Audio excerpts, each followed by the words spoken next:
There is a controversy raging everywhere in America today. Everywhere, that is, except in our major media. A controversy that goes to the very heart of who we are.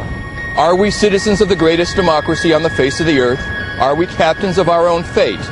Or are we merely pawns in the geopolitical strategies of shadowy international financiers?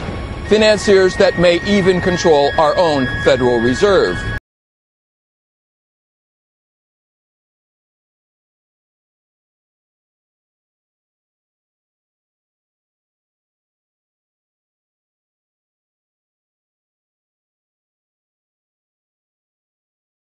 We as a nation are headed for an economic disaster. This is a story that you should not only watch, but you should also make sure the candidates who want your vote watch as well.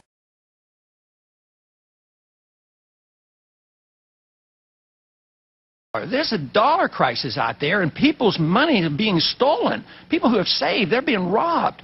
I mean, if you have a devaluation of the dollar at 10%, people have been robbed of 10%. But how can you pursue this policy without addressing the subject that somebody's losing their wealth because of a weaker dollar, and it's going to lead to higher interest rates and a weaker economy? What would be the first two things you would do if you were in Mr. Bernanke's seat tomorrow morning? I would abolish the Federal Reserve, and I would resign. Step one is abolish the Fed, and step two is resign. How would this help the 300 million Americans that you say aren't being helped out by the Fed's activities yesterday? Then we don't have anybody printing money. We don't have inflation in the land. We don't have a collapsing U.S. dollar. We start to have a sound currency again, and we start to get rid of inflation.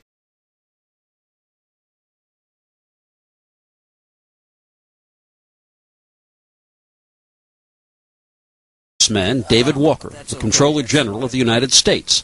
That's the government's accountant-in-chief. Daunting fiscal reality. For the last few years, he's been going around the country telling anyone who will listen that we're headed for an economic train wreck of catastrophic proportions. That any serious candidate for the president, and most importantly, the two nominees for the major parties, that they make fiscal responsibility one of their top three priorities.